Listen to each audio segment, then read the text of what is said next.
go ahead and start.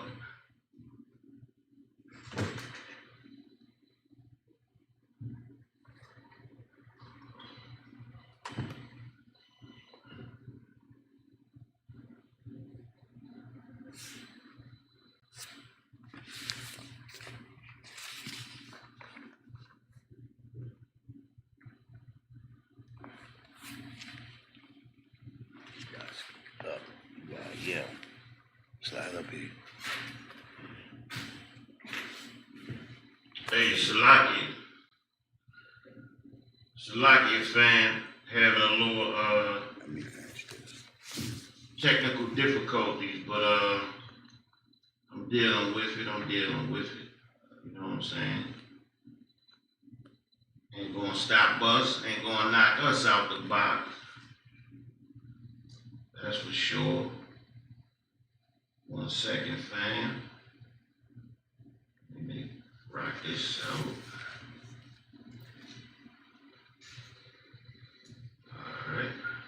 Alright, so we was getting it on about Hannibal. We went through that. We talked about Ham and how that worked out and how that went. You know what I'm saying? So we gonna move it right on, keep it moving. Wow. Yonder bar. Sheets. We gonna keep it moving with that. You know what I'm saying? So go here to the next screen. We finished off Ham, and we talked about the differential between Ham and the children of Israel.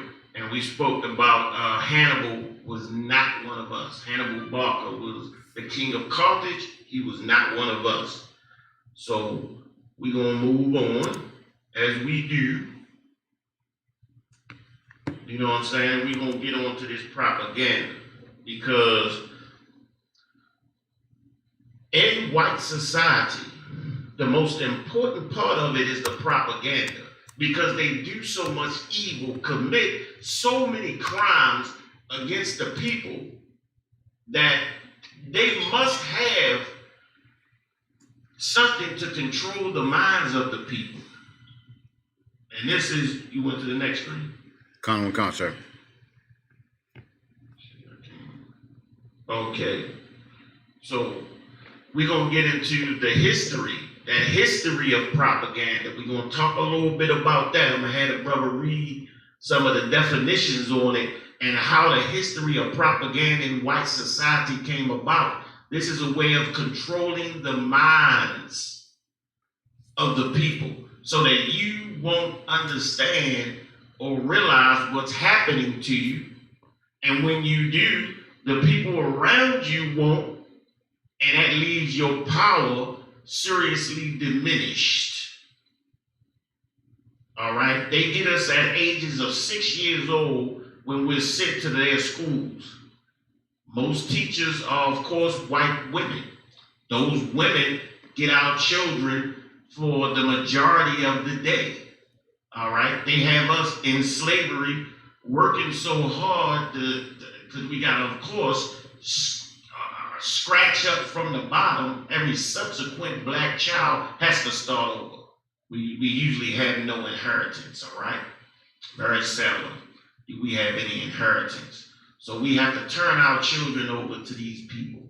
And they use what's called propaganda on our children to get them to think in a certain way. We're going to talk about how that started. Go ahead, brother. The history of propaganda. The fact that wars give rise to intensive propaganda campaigns has made many persons suppose that propaganda is something new and modern. The word itself came into common use in this country as late as 1914. So as late as 1914, in America, that word came about. But the use of propaganda was done all the way back in Rome, all the way back in Greece. White societies learned how propaganda works, which are lies and misdirections, all right? Your president is a pro addict. He's a pro addict. No matter how big the lie, no matter how unbelievable the lie, if you say it repetitiously, the people will begin to believe it. The mind has no choice but to accept it. All right? Read on, brother. The word itself came into common use in this country as late as 1914 when World War I began. The truth is, however, that propaganda is not new and modern. Nobody would make this the mistake of assuming that it is new if early times' efforts to mobilize attitudes and opinions had actually been called propaganda. The battle for men's mind is as old as human history. Read that again. The battle for men's minds is as old as human history. So they did not only push a campaign of military domination on the physical body, they pushed a campaign of military domination on the mind as well. This is the main staple of white society and culture, is to control the minds of the people through lies. That's what propaganda is. Read on, brother. In the ancient Asiatic civilization preceding the rise of Athens as a great center of human culture, the masses of people lived under despotism, and there were no channels or methods for them to use in formulating or making known their feelings and wishes as a group. So the people at that time were living under despotism, which was they was living under poverty and oppression. That's what that is. Poverty and oppression, and didn't have a way of expressing it. Today they give us marches. No justice, no peace. No justice, no peace. Who told you to do that? The white man told you to do that. He told you to march peacefully, to let your voice be heard so that he can ignore you. Read on, brother. In Athens, however, the Greeks who made up the citizens class were conscious of their interests as a group and were well informed on the problems and affairs of the city-state to which they belonged. Differences on religious and political matters gave rise to propaganda and counter-propaganda. Propaganda and counter-propaganda. Lies upon lies. That's how you get the Democratic Party and the Republican Party. Lies and counter lies. Propaganda, counter propaganda. Meaning this, I'm going to tell a lie, and then I'm going to tell a bigger lie. That's what propaganda and counter propaganda is. You got more on that? Come on, sir. Read on. The strong-minded Athenians, though lacking such tools as the newspaper, the radio, and the movies, could use powerful engines of propaganda to mold attitudes and opinions. So even back then, they had a way of getting out their propaganda to the people. They were able to mobilize even in a place absent social media and airways and TV. This is truly the devil. This is the making of a devil. Nobody else could be the deceiver of the earth. Over many centuries, thousands of years, they have critiqued this deception and way of controlling the minds of people, all the way up to today, to the cell phone, the computer, the airways, the TV. They are able to mobilize lies by warp speed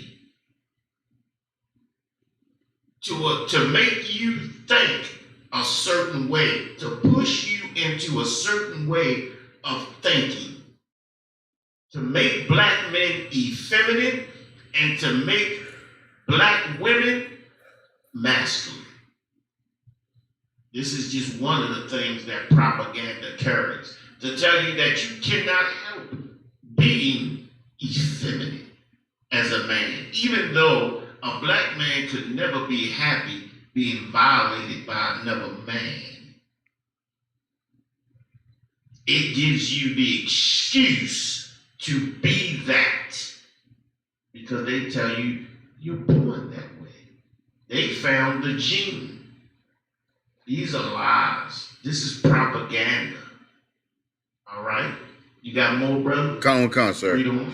The Greeks had games, the theater, the assembly, the law courts, and religious festivals, and these gave opportunity for propagandizing ideas and beliefs. Look at that. In the law, they corrupt the law with their folly, with the lies and the propaganda. This is how you can have one law for one people and then one law for another people. It works very differently for two sets of people because of this propaganda. We see that today. They have perfected the art of lies and deceit. Who else could be the devil? Devil just means deceiver. Who else would be the red dragon? Or the snake in the garden that grew into a dragon? All right? We're going to get that precept in a minute. Finish that up. The Greek playwrights made use of the drama for their political, social, and moral teachings. Another effective instrument for putting forward points of views was oratory, in which the Greeks excelled. And though there were no printing presses, handwritten books were circulated in the Greek world in efforts to shape and control the opinions of men. Good night. They've been doing this for thousands of years, and you think they're not a pro at it? So at this point, everything that we know has to be suspect. Everything that we have been taught by this people must be evaluated and critiqued. Everything. Because they have been doing this mind screw on us all our lives for centuries. We have been under their, we have been subjected to a barrage of lies. So much so that we don't even know who the hell we are. They haven't even told us who the hell we are. That is true. Let me stop it. It's frozen again. Frozen again. Let me stop it. It's going to keep doing that.